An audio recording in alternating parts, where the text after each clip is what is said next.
Cuando las células centinelas reconocen a los invasores, se generan señales que activan y atraen a las células defensivas a los sitios de invasión.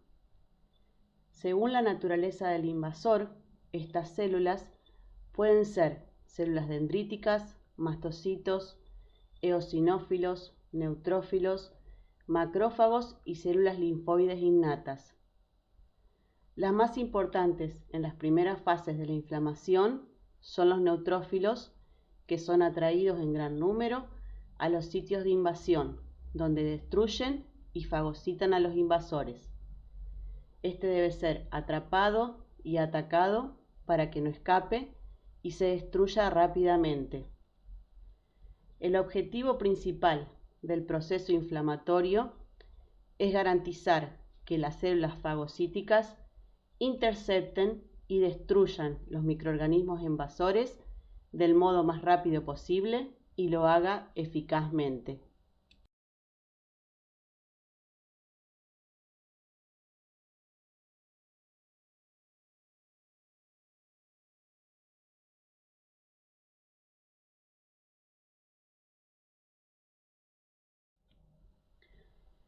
Después de unirse a las paredes de los vasos, los neutrófilos se movilizan de forma coordinada a los tejidos circundantes, bajo la influencia de quimioquinas, lípidos y otros quimioatrayentes.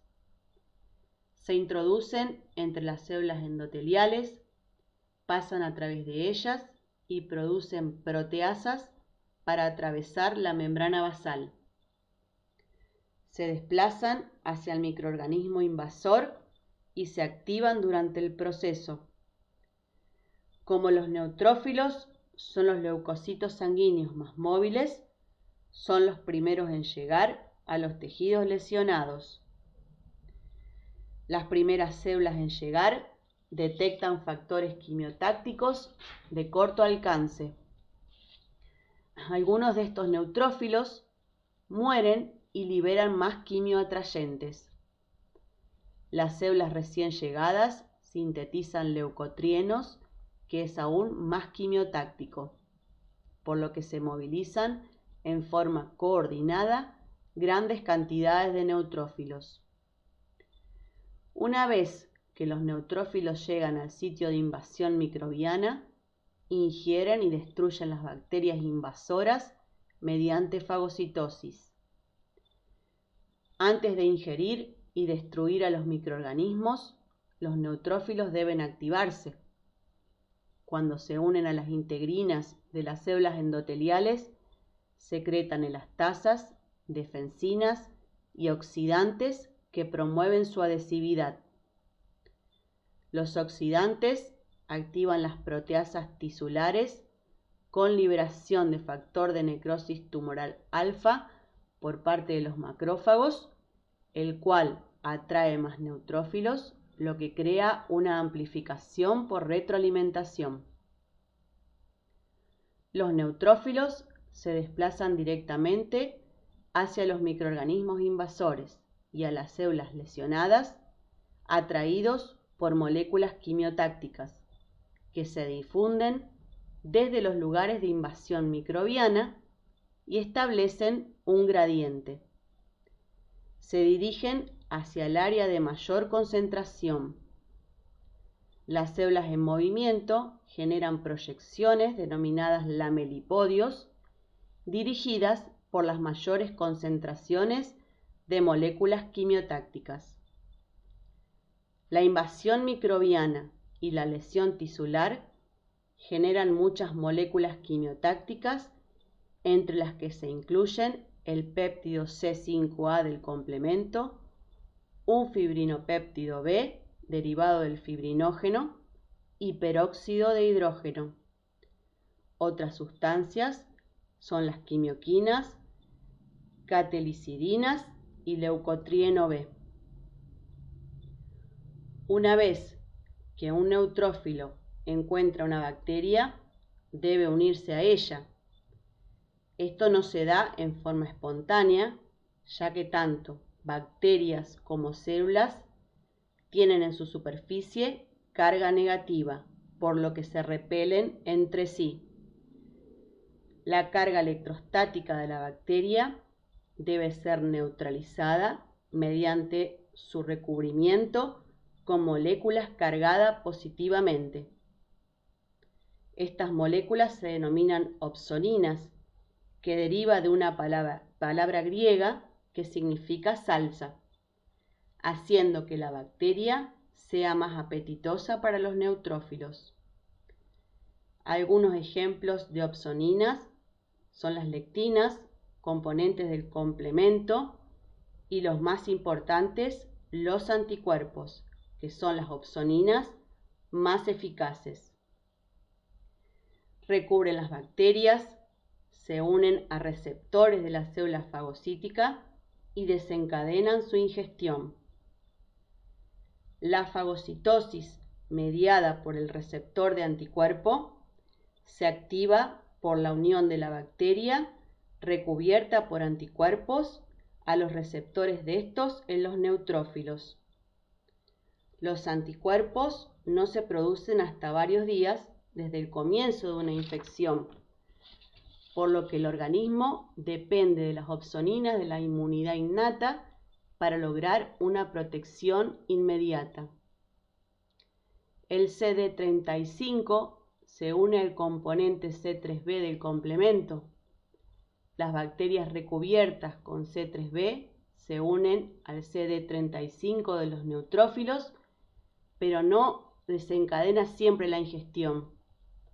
La superficie de la célula fagocítica está también tapizada con receptores de reconocimiento de patrones que pueden unirse a sus ligandos en las bacterias. Cuando los neutrófilos se desplazan hacia un foco quimiotáctico, un lamelipodio avanza seguido de la porción principal de la célula. Cuando el neutrófilo encuentra una bacteria, su lamelipodio se extiende y rodea al microorganismo, y se produce la unión entre las opsoninas en la bacteria y los receptores en la superficie del neutrófilo. Cuando los microorganismos recubiertos con anticuerpos se unen al CD32, los neutrófilos desencadenan la polimerización de actina. Como resultado, los lamelipodios se extienden desde la célula para englobar a la partícula. En la fagocitosis mediada por complemento, las partículas se introducen en el neutrófilo sin formación de lamelipodios. La bacteria se introduce en la célula y a medida que se fagocita, queda englobada. El microorganismo es cubierto por una estructura en forma de copa, es atraído hacia el interior y a medida que es englobado, queda confinado a una vacuola denominada fagosoma. El citoplasma del neutrófilo fluye sobre la superficie del microorganismo de manera que son ingeridos. Los neutrófilos destruyen bacterias por dos procesos diferentes. Uno implica la generación de oxidantes potentes mediante un estallido respiratorio y el otro consiste en la liberación de enzimas líticas y péptidos antimicrobianos de los gránulos intracelulares. A los pocos segundos de la unión con una bacteria, los neutrófilos aumentan su consumo de oxígeno mediante la activación de un complejo enzimático de la superficie celular denominado NOx. Los componentes del complejo están separados en las células en reposo, pero cuando el neutrófilo se une al factor de necrosis tumoral o se expone a otros estímulos inflamatorios, se ensambla y se activa transformando el NAT-fosfato reducido en NAT-fosfato oxidado, liberando electrones. Una molécula de oxígeno acepta un electrón donado y genera la producción de un anión superóxido. Dos aniones superóxidos interactúan para generar una molécula de peróxido de hidrógeno bajo la influencia de la enzima superóxido dismutasa. A continuación, la mieloperoxidasa cataliza la reacción entre el peróxido de hidrógeno y los iones cloruro para producir hipoclorito. Estas son las denominadas especies reactivas del oxígeno.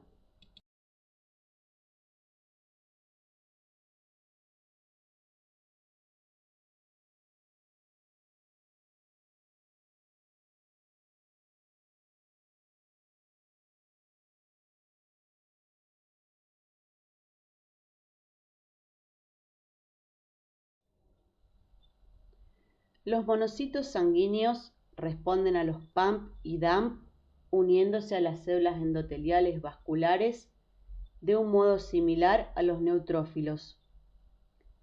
La adherencia y el rodamiento se desencadenan por la unión a selectinas y se detienen gradualmente debido a la unión de las integrinas con los ligandos presentes en las células vasculares.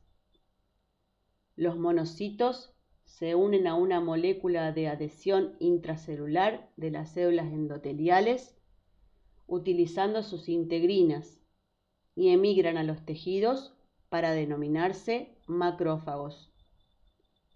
Son atraídos por productos bacterianos, componentes del complemento, TAMP liberados por las células y los tejidos dañados. Cuando los neutrófilos migran a los tejidos, también atraen macrófagos. Los gránulos de los neutrófilos contienen sustancias quimiotácticas para macrófagos. Los neutrófilos y células endoteliales activados producen la proteína quimiotáctica tipo 1 para los monocitos por la influencia de la interleuquina 6. Los neutrófilos son los primeros en detectar y atacar el material extraño y mediante su apoptosis atraen a los macrófagos al lugar de la invasión. También liberan defensinas que aumentan las actividades antimicrobianas de los macrófagos. La fagocitosis de los macrófagos difiere de los neutrófilos porque los macrófagos tienen pocos gránulos citoplasmáticos. En su lugar, generan oxidantes utilizando un estallido respiratorio o induciendo la síntesis de óxido nítrico. El óxido nítrico en sí mismo no es tóxico. Puede reaccionar con el anión superóxido para producir especies reactivas de nitrógeno potentes como el peroxinitrito y el radical dióxido de nitrógeno. Las especies reactivas del nitrógeno inactivan las enzimas que contienen hierro y azufre, como las enzimas respiratorias que contienen el grupo hemo. Nitrosilan proteínas, oxidan lípidos y dañan el ADN. Además de las especies reactivas de oxígeno, producen especies reactivas del nitrógeno. Este óxido nítrico se combina en el fagolisosoma con el peróxido de hidrógeno o con el superóxido para producir radicales muy reactivos para destruir microorganismos. También sintetizan citoquinas, péptidos y proteínas antimicrobianas y enzimas. Destruyen las bacterias por mecanismos oxidativos y no oxidativos, asumiendo una actividad fagocítica sostenida y repetida.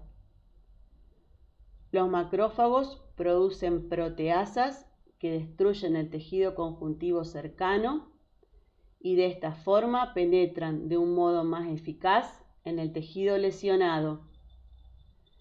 Los macrófagos fagocitan neutrófilos apoptóticos y aumentan la efectividad de los macrófagos. También puede liberar ADN e histonas para formar trampas extracelulares de macrófagos en respuesta a patógenos bacterianos.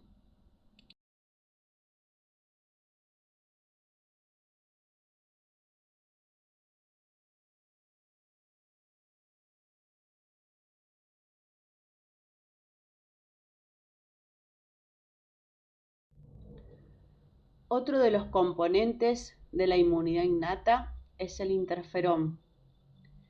Esta es una citoquina con capacidad para interferir en la replicación viral y o regular la respuesta inmune.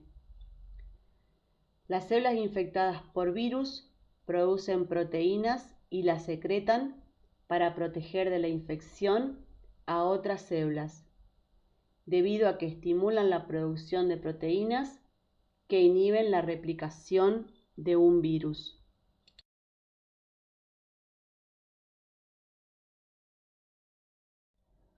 Otro de los componentes de la inmunidad innata es la lisozima. Esta lisozima es una enzima presente en todos los líquidos corporales, excepto el líquido cefalorraquídeo, sudor y orina, cuya función principal es atacar los carbohidratos de las paredes celulares de las bacterias gram positivas.